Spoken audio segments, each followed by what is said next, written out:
Broadcasting live from our studio in Boston, Solutions Review is proud to showcase Okta in the Solutions Spotlight, an exclusive webinar event. I'm Doug Atkinson here at Solutions Review, and welcome to the Solutions Spotlight featuring Okta and Auth0. In the past few years, we've seen a growing wave of cybersecurity threats to organizations of all sizes. So many, in fact, that it leaves IT decision makers with the challenge of prioritizing their security strategy. Today, we're going to offer some practical guidance by narrowing down the broader range of possibilities to a couple of specific tactical solutions that protect users from password and credential theft and provide strong multi-factor authentication. And joining us today from Kitchener, Ontario, is Ian Hassard, Director of Product Management at Auth0. Ian, thanks for being with us. Thanks for having me, Doug. Well, as I alluded to in our intro, we're getting a bit of a 2-for-1 today, which is exciting because Okta just recently finalized their acquisition of Auth0. I know you're bringing a lot of Auth0 experience to the table today, and we're going to dig in on a couple of solutions that come from Auth0 and from Okta. Before we do that, though, just by way of background, give us a little bit of background about yourself and kind of what you've seen as the opportunity that's presenting itself here for a solution like Okta. Yeah, absolutely. So being at Okta for the last 2 years, I came over with the Auth0 acquisition. So I guess the last year with Okta. And my background is largely in telecommunications as well as security. And I came on board and I've been running our security solutions as well as our core identity services. I want to set expectations for everybody with regard to where we're going with the presentation today. So we're going to let you effectively present both solutions through a recorded demonstration, which will really get down into the meat and potatoes of each solution.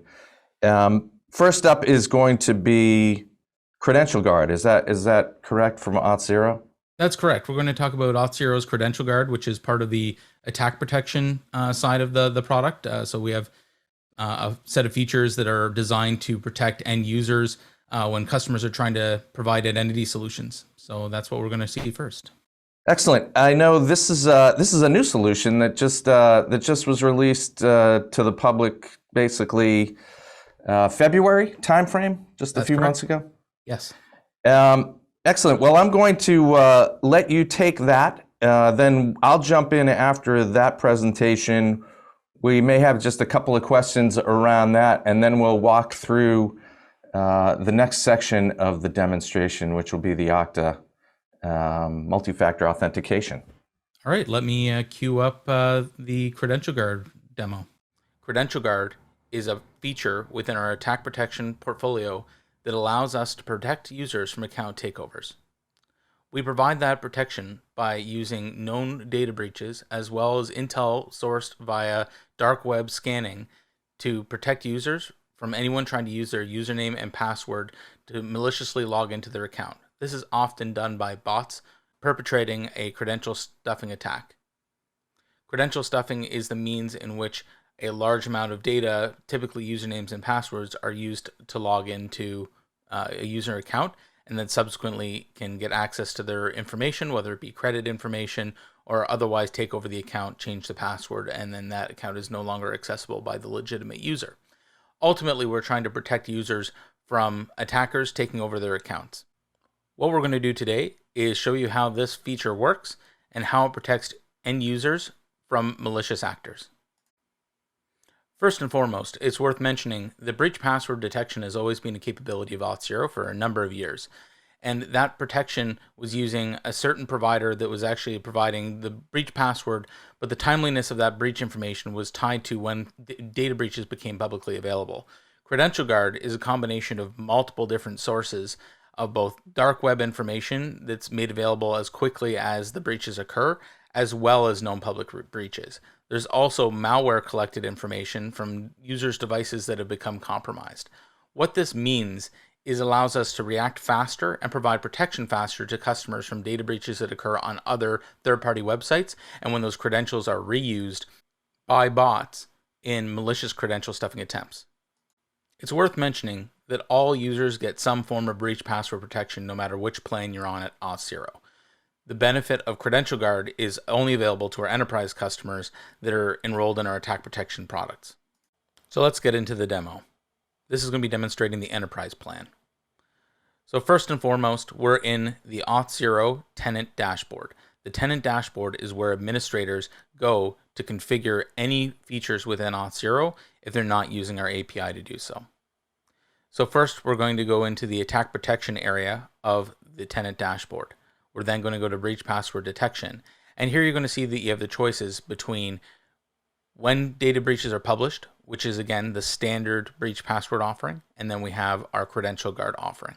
So the differences between these is which data we're using to actually protect this tenant. In this particular case, this tenant that's owned by a customer has access to both data sets. So the difference here, again, is when one of these is enabled, we're only going to be comparing the username and passwords that a user is using to a smaller data set, which is only data that's being published. And again, this is what we're offering to anyone that's on a self-serve or our enterprise plan, even if they don't have Credential Guard. And then we have Credential Guard. And then we're looking at the different responses we can apply once this is being detected. So if we detect that a user's credentials are found in a breach, we have various different ways that we can respond to that. One, we can just outright block and force the user to do a password reset, which would be the most likely outcome in this particular case. But then we also have some more passive options where we can just log or even do email alerts so that the user can know that their username and password is being seen in a data breach in another site, and then subsequently make the password reset at a later date and time. Let's see this in action. We're going to do a test login with the email account we know has had a recent data breach. This email account was used at a different website where the website was compromised and the credentials were compromised and then sold on the dark web. In this demonstration, we're set up in the normal breach password mode. Normally, this means that the breach information needs to be public before it will be in that data feeds. As you can see here, we saw a successful login with no warning and no block action that occurred, even though we know this email and password was compromised on a different website at an earlier time in the previous week. Now we're going to go into attack protection and we're going to enable Credential Guard. And we're going to do the exact same test with that same email and password. And what you're going to find is that email and password were found by the new data set. And this is not a weakness of the previous offering. It's a difference in the data that's being used for the comparison. Ultimately, both provide a level of protection. Just there's a greater timeliness to Credential Guard and what it's able to offer our customers and their end users. So again, in this case, you can see now the login has been prompted to say that it's been found in a data breach on another site, prompting the user to do a password reset. What we just showed is an example of how you can actually execute what we call block action that prompts users to do a password reset after it's been detected that they have had a data breach somewhere else and those credentials are being used. In this case, we also have methods to actually send notifications, which actually sends an email to the user letting them know that their account has been compromised on another site and those credentials have been either attempted to be used either by them or somebody else, prompting them to change their password immediately. We also have the ability to send administration actions to an administrator at the actual customer location so that they can take out-of-band action, maybe with their customer support team, to call the customer and have them reset their password. As I mentioned before, all plans that are either self-service or enterprise have access to some form of breach password protection. Though it might not have access to Credential Guard, we do provide a minimal level of coverage as far as breach password. The provider that's providing this information that we're using as part of our breach password detection, though they only provide the information when the data is made public, still provides sufficient coverage in many cases, especially in the continental US and Canada. This is largely because of the languages supported by that data feed. So again, if we go into attack protection and we go into the breach password selection, you'll see that the ability to choose Credential Guard is grayed out. ultimately because they're not subscribed into the attack protection plan. The reality is we try to provide this level of coverage to all tenants that are using Auth0 because we believe in the efficacy of this data as much as Credential Guard. Credential Guard is just simply a much larger data set because there's a lot more security, intelligence, and people that are working on behind the scenes on that data set. Auth0 Credential Guard is not available for free tenants, but breach password data can still be used in what we call monitoring mode. In all cases, monitoring mode is useful to be able to simulate what this feature would be doing to generate logs. So we're still able to do the comparison and alert you to credential reuse. So you can see the effectiveness of this feature to see whether or not it's something you might want to use. But just in general, from a security perspective, it is handy to have this information available in logs so that you can actually evaluate who is using breach passwords in your environment. But typically, free tenants don't have much use for this capability, and again, would upgrade to a self-service or an enterprise plan if they wanted to leverage this capability. Now let's show you how this information manifests in our tenant logs. Tenant logs are used by tenant administrators to see the effectiveness of features that are used in their environment. So in this particular case, what we're expecting to see are breach password events. And when you examine those breach password events, you actually see the different log sources that are used and which users were impacted.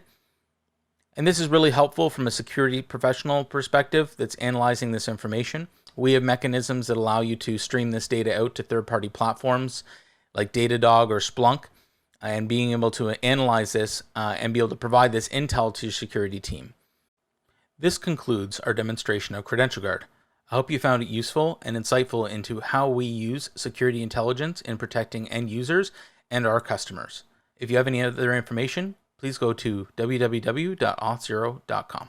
This is really interesting, and as I mentioned in our introduction, I think incredibly tactical. And so let's get into what's going on here. You are basically talking about protecting organizations from unauthorized credentials or credential breaches that are happening on other sites? That's correct. So, I mean, this feature is largely focused on consumer identity. So most companies now have a consumer side of their identity management, regular Joes that are logging into whatever services that they need to use.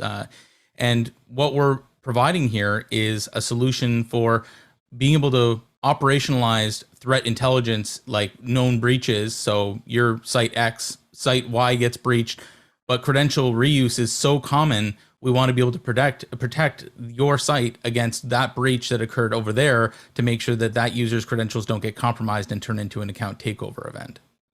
So I know personally, my credentials have been breached, I think a few too many times. Certainly, I've been in rolled up hacks, and we actually have some of our most popular posts are about the largest hacks that have happened in the world, and so help me understand a level of magnitude here. I mean, what are we looking at in terms of exposure that this can potentially protect? Yeah, so it's a massive problem. Like, we haven't seen the death of the password yet, despite many people trying. And people spend a lot of time coming up with creative, unique passwords, even like best practices and people that make up their best practices. That there is no fault to the user in this case. It's just with the exception of the fact that they're reusing that password. But when you put so much cognitive effort into making a good password, you feel comfortable using it in multiple places. And the problem is some websites get breached and then that password is no longer secure. And you might not even be aware of that breach occurring, and then might not be aware that you are now possibly compromised in 10 or 20 or 50 different websites that you log into on a regular basis. And, account takeover is one of the number one cyber events that happens in both workforce and in consumer identity. And the problem is it's so widespread, we see it happen so frequently that it's almost become just white noise to the masses that this is just normal. Like you said, I know that my account's being breached, and I know my account's being breached in the past as well. And how quickly you can react to that really is now almost in the hands of the vendors like Okta to help provide you the guidance to know that that's occurred and give you the tools necessary to very quickly rectify that. So that's what we're trying to do. And in the case of Credential Guard, there's lots of different intel vendors that provide this threat intelligence today. Sometimes it takes months or even years for the data to become publicly available. The mechanisms in which we get the data for Credential Guard is actually infiltrating some of these dark web networks and get the data as quickly as it's for sale. And in some cases, our vendors that we work with are actually purchasing this information and making it available so that we can actually protect you as quickly as possible. And in some cases, that's hours that we can make use of that. And in the demonstration, we actually had an email, which is actually one of our team members who said, hey, my email was compromised last week, but I know the password, but it's not showing up in public breaches yet, but Credential Guard's picking it up. So we know that it works, and we have good data to support that. Well, and I'm glad you went down into the practical application that you're using to assemble this intelligence and then leverage it, because I think that's to me, I think the hardest part for people to wrap their head around is that you can actually do this now. You can actually identify information on the dark web and use it for good, yes. As opposed to the nefarious other options. Now, with regard to Credential Guard, how's the adoption going? I mean, this is really kind of a groundbreaking idea here. You must be talking to a lot of prospects. I mean, it's certainly an upsell opportunity. Tell me a little bit about how you're seeing your existing customers adopt. So what's interesting is we already had breach password as part of our upsell motion before, and we took the current offering that we had before Credential Guard and we made it a commodity offering that everyone that has the paid version of Auth0 can now use. And so there's, like I said in the video, there's a minimal level of protection we're able to provide almost everyone that's using Auth0, and we believe that that's important and you should have it. Anyone who's already had attack protection automatically got this. It's not a upsell. If you were already using our attack protection capabilities, you already get this. We don't turn it on by default because behavior changes can be bad and scary for some. So it's more of an education campaign right now of telling people that already have it that they can enable it, and any prospects that this is now an offering that we have. And it has been a big deal. We've had a lot of customers that have said, hey, we want to see more data being used. We want to be able to get the data. We've some customers that actually do bake-offs against us versus the other guy. And, we come up now with like a massive amount of data where other people come up with nothing. Yeah, no, it's absolutely fascinating and very innovative way to think about these practical, preventive measures that folks need to start to implement. And so with regard to that, and really kind of in keeping with the theme of our conversation today, let's switch from Credential Guard to multi-factor authentication, effectively at a more sophisticated level, I guess. What are you going to walk us through with regard to that? So you're absolutely right. We're talking about multi-factor authentication, but a little bit beyond multi-factor authentication is, again, in the customer identity world, it's multi-factor authentication adoption is extremely low. In some cases, lower than 20%, which is horrendous, despite hearing all the good campaigns around it. So what we're about to demo is adaptive multi-factor authentication, which is a means for businesses to enable multi-factor and only provide a challenge like the authenticator code or your Face ID or those sorts of challenges when we think that there's risk. And that means that we have threat intel to make us want to question you are who you say you are, and at least make you go through a little extra friction. But in the cases where we don't have that signal, we can make the user experience really pleasant and make them not have to do that extra step. Very interesting because we see it as well.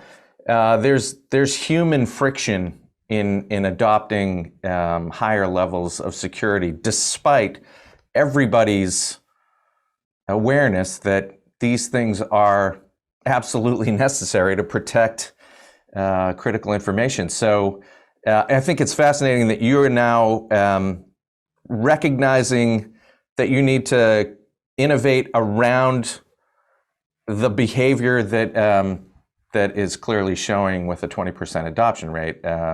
Is kind of getting in the way of proper cybersecurity. So I'm going to take a step back. I'm going to let you launch this one. And then just similar to what we did with Credential Guard, I'll come back afterwards and we'll have a chat about it. Hi there, my name is Jamie Hughes and I'm a solutions engineer here at Auth0.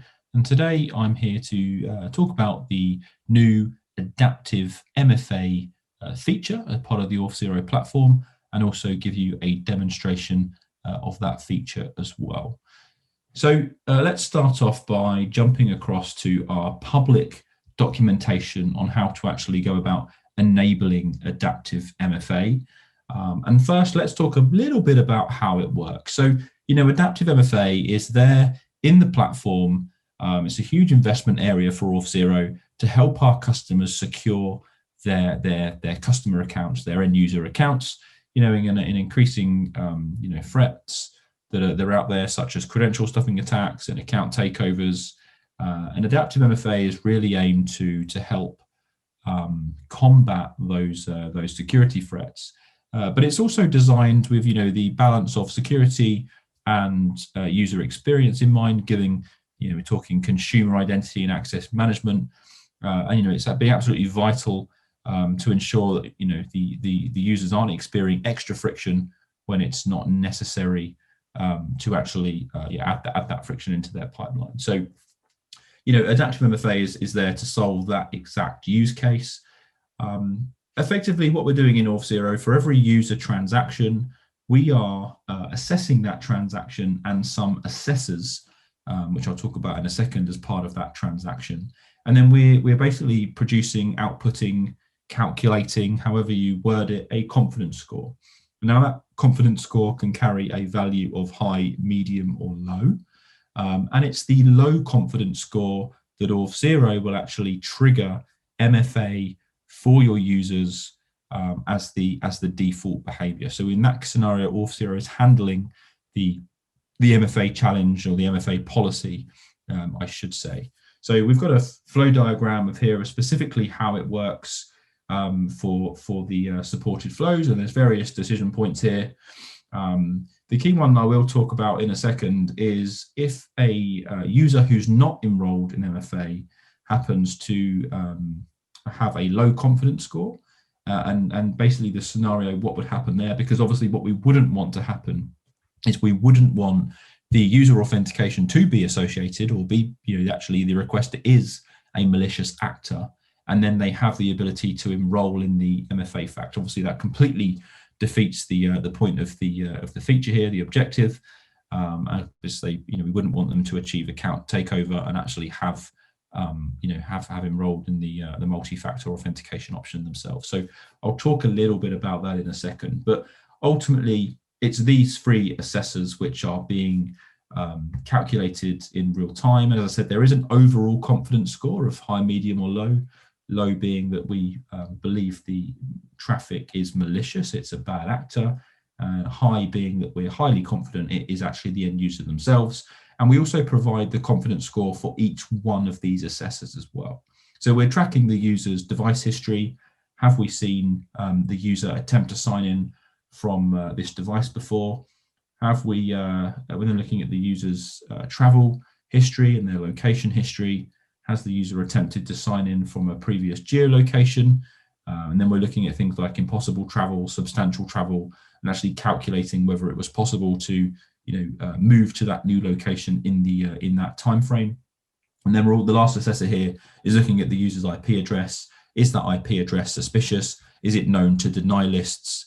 Has it been associated with malicious traffic before? And therefore, again, we'll be scoring that IP and then producing that confidence score. So yeah, these are assessors are basically what's making up that adaptive MFA feature, and then determining whether to trigger MFA or not. So if I head across to the dashboard, We can enable this feature via the management API or via the management dashboard. For the purpose of the demonstration today, I'll show you via the dashboard. So if you go to the security option and then down to multi-factor authentication, first off, you'll see the factors that you configure. So these are the multi-factor authenticators, which can be enabled for your users to enroll in and use. And then we'll come down to the policy section, where you can choose when multi-factor authentication will be required. The two options that you'll be familiar with if you've seen this in Auth0 before is the never and always. So these were the two options that were present before. So never was basically MFA disabled. It would never prompt users. And always would then, obviously, as it says, it would always prompt users on login to complete multi-factor authentication. You'll see the use adaptive MFA has now appeared in the Auth0 dashboard. So you can click to enable the feature and hit save. Please note that when you do this, that does now mean that multi-factor authentication is enabled for this tenant. And when a confidence score of low is triggered for a user transaction, it will then prompt your users for multi-factor authentication. And it will also do a couple of different flows on the enrollment flow, which I'll talk about in a second. So let's go ahead and try this feature out. For the purpose of this, I am going to sign up to an application from my mobile device.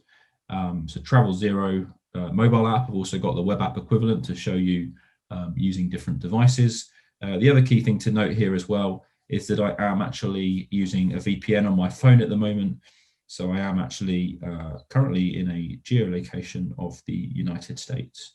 So I'm going to log in with a new email address, which I'm going to just go ahead to the sign up tab there. I'm going to sign up as a new user.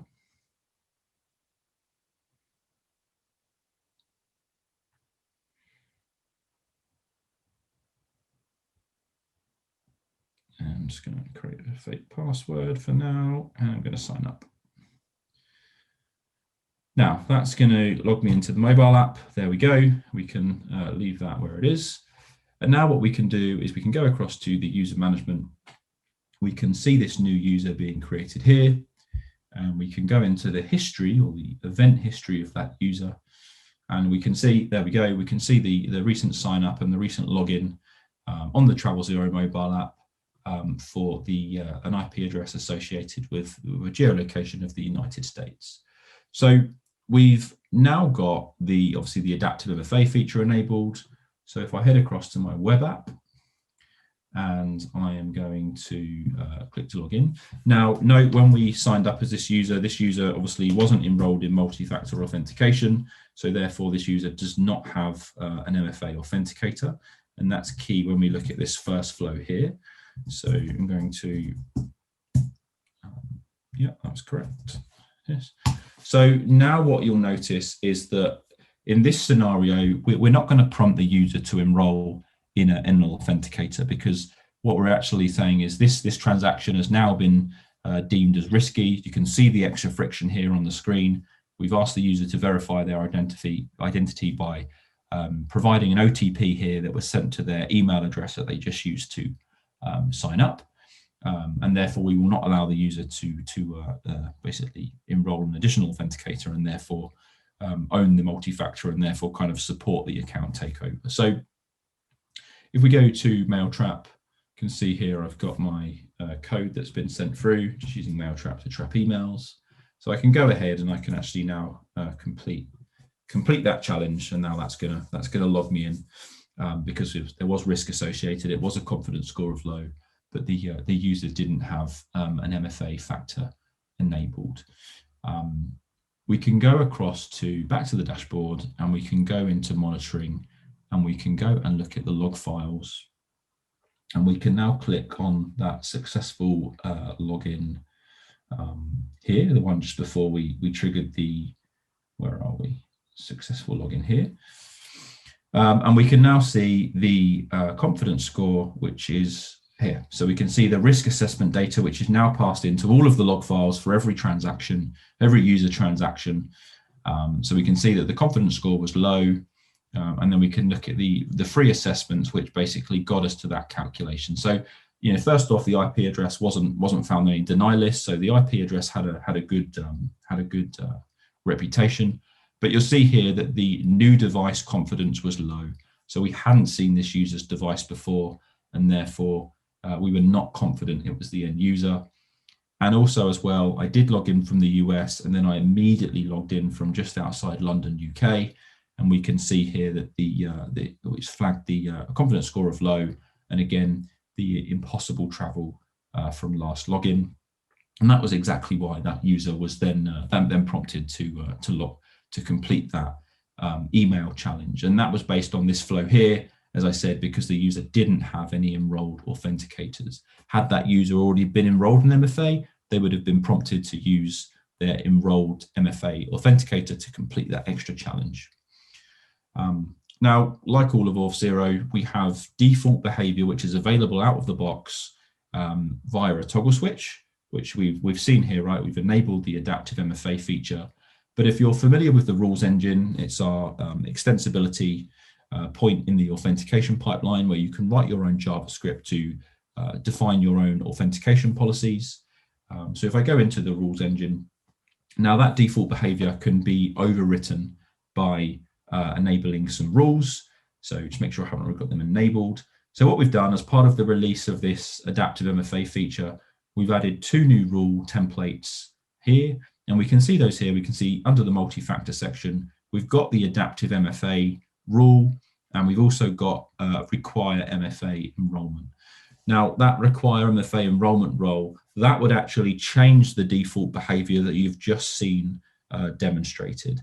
That would actually not execute the, that would actually execute the code verification challenge, but then it would force the user to actually then enroll in a multi-factor authenticator.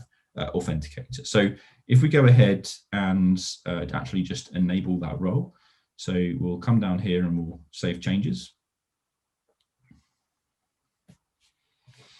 So that rule is now successfully enabled. Now what we'll do is we'll go back to my mobile device.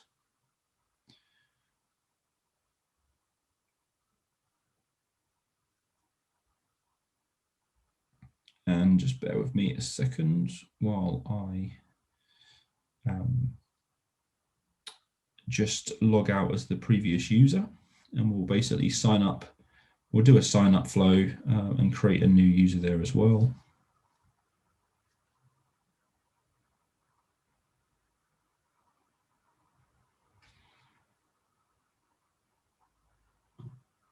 Yeah, so there we go. Let's just go and log in as a new user.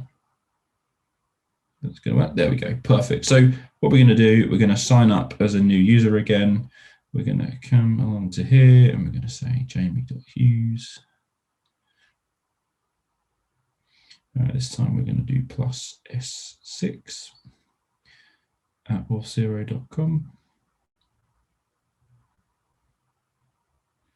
And we're going to continue. And that's going to go ahead and that's now going to sign the user up. And we can now see that actually at this point, we're now being enforced to enroll in MFA. So because we enabled that, that option there in the rule, we're now being forced to enroll in here. So for the purpose of my mobile phone, I'm going to actually, sorry, I'm double clicking there too quick. I'm going to select my country code, United Kingdom, enter my phone number.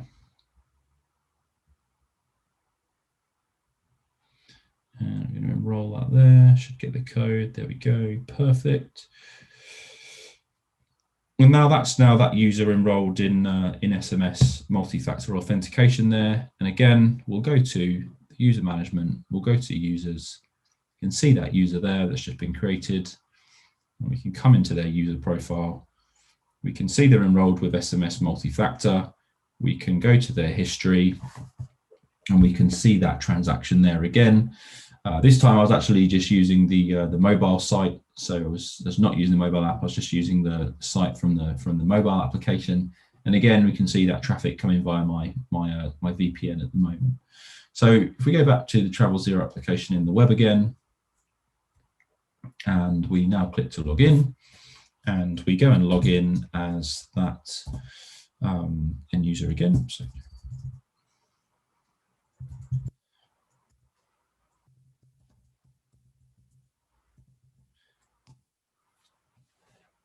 now, as I said, this time the user does have an authenticator. Again, the confidence score has been calculated as low because I was in the United States. I'm now logging in from the UK. Obviously switched devices as well. I'm now using my MacBook. So I get my code through here, can enter the code. And now that's my MFA complete, and I'm now logged in. And again, we can go into the, we can refresh this page actually. And we now can see those log events. We go back into the history tab. There we go. We can go to the login event and we can see that the risk assessment again was a confidence score of low because of the assessments that you've triggered here. So again, we swapped device for this user, and again, the user had an impossible travel. Now, as I was mentioning just quickly to finish up here, if we go back into the authentication pipeline and go back into the rules, if you did want to overwrite the default behavior, so that default toggle switch feature of adaptive MFA that is triggering MFA based on a low confidence score, and that's the overall confidence score, you can come into the rules template. You can go to the newly shipped adaptive MFA template. And within this template, you'll see that we've provided some code here to basically execute MFA and prompt for MFA should the device assessment confidence level be low or medium. So you see in the rule, we provide you the context object. As part of this release, we've updated the context object to now contain a new object called risk assessment. That risk assessment then contains each one of those assessments. We can access the device assessment, and then we can see the confidence scores using that in a switch statement here. And as you can see here, we're now only going to be prompting for MFA if the user's confidence score for the device, so if they're using a new device, for low and medium. And now that is actually going to overwrite the default behavior. You'll also see in this rule, we're also only prompting again where the user does have an enrolled in factor. You can obviously then use that in conjunction with the email challenge and the other template to force email multi-factor enrollment should you wish to do that. Lastly, just finishing up, if I actually try this rule, I can go and into the sample context object, which is passed in, just so you can get an idea of exactly what you can access in a rule. There's the risk assessment, and as I said, this is just an example context object, so it's just showing you what the actual structure looks like. But you can see those assessments there. You can see the untrusted IP. You can see the new device, and you can see the impossible travel. And as I said, you can then start to trigger MFA on a more kind of granular policy in terms of what you would actually like to, what your organization would like to trigger MFA. I hope that's been useful in giving you a good understanding of the new adaptive MFA feature. As I mentioned before, all of this is fully documented on our public-facing docs. I'd encourage you also to look at the customizing adaptive MFA with rules, and you can see some of the default behavior listed here, as well as then looking at the different assessors and confidence scores and all of the different types of codes, which will be available as part of that assessor object. And then also some rule templates here as well. So you can really start to understand and build out your MFA policies. All right, Ian, from the binary decision of either MFA or no MFA to this middle ground now, do you think that's going to end up being kind of where people wind up organizationally? I think that we need to start getting a little bit smarter with how we handle security and friction, and we need to start providing a little bit more customization and choice to when we decide to introduce friction. Like if you think of the on the CISO side, they want security, and they rarely want to compromise for user experience.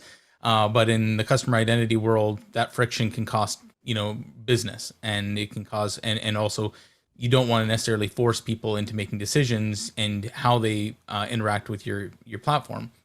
It's easier to do that with employees than it is with customers, enforcing those sorts of experiences. So that's why we created Adaptive MFA, was to provide tools and customization around how you want to enable customers to make that choice themselves, but also make the journey have a little bit more security awareness to the level of risk. And I think that risk assessment is really important. Yeah, and I think it's really interesting, and I don't think people truly understand how much information you're revealing when you're logging into a system in terms of IP address and location from that, and device and browser and all those sorts of things. Talk me through that as a friction. So folks are going to be getting low confidence scores, for instance. Talk a little bit about what you're seeing with regard to both sides of that equation, the end user plus the implementation team, if you will. I mean, from the end user, you want them to experience as little friction as possible, while the bad guy trying to log into their account gets all the friction. And there's a balancing act in doing that. The default that was demonstrated there and some of the customization that was there was really designed to let the security team and the implementer make the right decisions for their business. And every business has to understand risk at their own level. As you might imagine, a bank is willing to take less risk than maybe a retailer, like a retail shop, and they would want to customize that their own way, their own unique way. So ultimately, we want people to experience zero friction. And in the case where you hop in a jet and you fly to the other end of your country and log in again, it might be okay to make that user experience a little bit more friction, because that's not the normal experience that we see from end users logging into the platform. But that's really up to the implementer to decide, and we try to provide the tools necessary to let them make that decision, not just be in some templated experience that is not malleable. Understood. So let's continue down the path of kind of this practical, tactical approach. First and foremost, I mean, let's talk about multi-factor authentication. What happens? What are the ultimate risks you see when people just ignore the multi-factor authentication friction completely? Users that don't opt into multi-factor authentication are usually looking for convenience. I don't think that they do it because they don't want to be more secure. I think they do it because it's another step. It's another thing. I changed devices. I didn't install the new apps that have the authenticator or move my codes over. There's a million good reasons why somebody might, struggle to maintain a multi-factor, presence. But the reality is, it's really easy if the attacker or a bad guy gets access to that one piece of information. If we go back to Credential Guard, it's so common that breaches occur and people get access to the username, they get access to the password. And if you don't have a second factor or a second protection, you're vulnerable. And people still don't understand that vulnerability until it's usually too late and their account gets logged into and something bad happens and you get a phone call and you have to, you might have lost credit card information and you might have lost, your address information and somebody tries to do identity theft. Or that's the biggest challenge, is getting people to understand that friction is worth it. And then give the retailers the ability to implement friction only when absolutely necessary. So. Well, and I think as well as in the previous presentation, the magnitude at which credentials have been compromised, I sometimes wonder whether people truly understand how broad these breaches have been in some of these organizations. Yeah, no, it's prolific. You don't there's brand names, and I'm not gonna to name all names, but you don't have to go far to see a news article of, large financial organizations, retailers. It happens more Governments. often. Governments and you see it happen all the time. And what's scary is how quickly this data is weaponized by the attacker. It gets put up for sale. Somebody buys it at some amount of money, usually in cryptocurrency, and it gets exchanged. And then it's immediately put to work, seeing whether or not you used that same username and password for your Netflix login, whether you used it for your Disney Plus login, whether you used it for your Gmail, your Hotmail, your name, your service, your Peloton account, whatever. It doesn't matter. If you're like, they spray it across all these different services to say, hey, where does this user exist, and where did they use the same password? And if you don't have that extra defense, and you don't have that extra logic, you can be burned. So let's take it from both sides of the equation and kind of walk through the reasons for MFA, and adaptive MFA being kind of maybe the most optimal state. But for an end user, for a simple end user logging into a travel site or as the example, or really any a bank, online banking, I mean, talk through why they should think about MFA as something, despite the friction, as something that they really should be implementing for themselves, and with Google Authenticator or whatever it might be. No, absolutely. I almost say expect your password to become compromised. Like, expect that at some point in your lifespan, you're going to have that unfortunate time where your password was used on a site that's breached and that's become available. And unless you want to use a unique password per site, which is becoming easier to do with different password managers now, so that's another defense mechanism. Multi-factor is your easiest way, and it's just getting easier and easier. It used to be SMS, and then it was email, and then it was these authenticator applications. But now, like, especially in North America and a lot of the Western nations that have smartphone devices that have Face ID and Touch ID and a lot of these biometric capabilities, it's not as scary as it sounds. Like, none of your information or biometrics are shared elsewhere, but it's becoming extremely easy for you to have a multi-factor experience that's not painful and not that inconvenient. So, it's just that extra level of defense makes you that much stronger than the other guy. And as I mentioned, 20% of people are using multi-factor. So be part of that 20%. And the attackers typically gravitate to the 80. Well, and to your point, right? You don't have to be, it's almost like you create your own friction by not using it, because then you're creating all these other passwords that you're trying to remember. And I think one of the biggest pieces of friction people create for themselves is too many passwords. Yep. Whereas a multi-factor approach might actually just keep it a lot more simple for some of us with way too many passwords.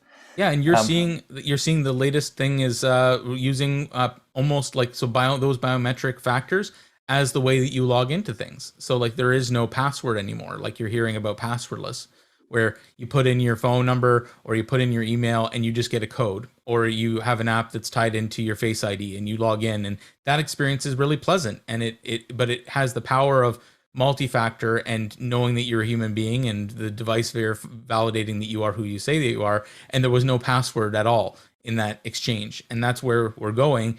We're just not getting there as fast as we'd like.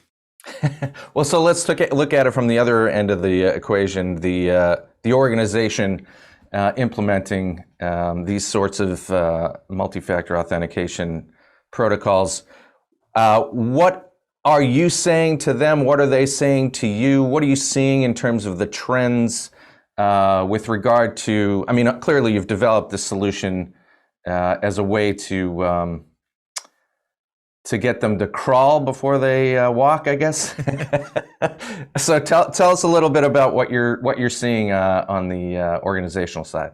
Yeah, certainly we're seeing a lot of adoption of adaptive MFA. In fact, it's one of our fastest growing areas of our features. It's because it lets people have more choice than they do in just the binary multi-factor on, multi-factor off. Now this is kind of there's a gray area of when, like, making it less painful for people to implement it.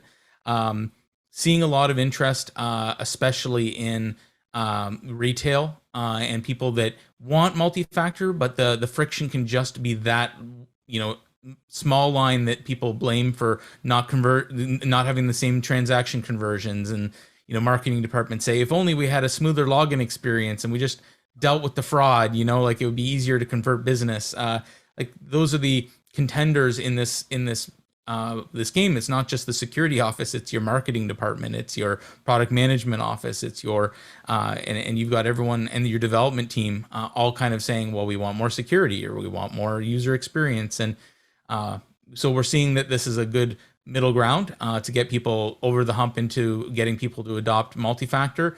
But like I said, we're also seeing WebAuthn, which is the technology behind that Face ID and Touch ID. Because those technologies are now available, we're starting to see more rapid adoption of those as well, because it's making it easier for people to get over the inconvenience, because now it's built into your device and you have to do almost nothing. Well, and I have to believe that those alerts that pop up when confidence is low are customizable and can be almost customer care friendly in a way that would essentially build the customer relationship as a protective measure, and really an opportunity to deliver a nice, friendly message around how much they care about the customer. Yeah, and I mean, a wise man once told me that capitalism is the most sincere form of democracy, and people vote with their wallet. And you do business with retailers and banks and healthcare providers, where they give you trust that they are competent in handling your information and your money and your like all the different things that you have to trust them with to do business with them. And that could be as simple as a credit card number, or it could be as advanced as your personal health information, and intimate as your personal health information. So being able to provide the right tools and the right level of experience and the right confidence to your end users that you're securing them correctly and they've got the right tools to secure themselves. And Credential Guard is good to say, hey, we're just going to proactively tell you when you're at risk. And then adaptive MFA is more, we're going to implement additional friction when we think that you're not who you say you are. And so I think that those are kind of a 1-2 punch on the attack protection side of things. So while we have a few more minutes, let's pull out a little bit further afield and talk a little bit about a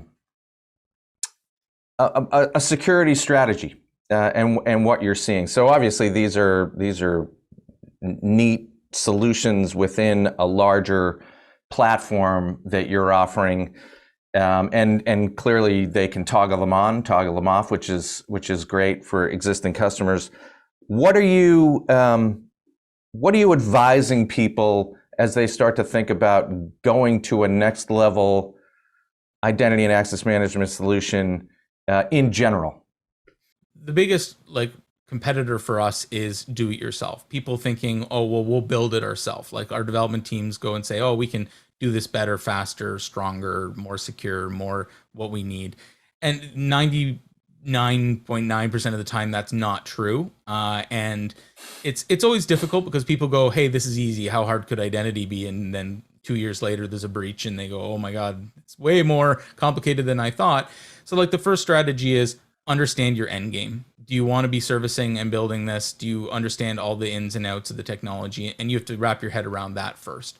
And then the second is, what's the right thing for your customer? Where's the industry going? Are you able to trend with where the industry is going with security?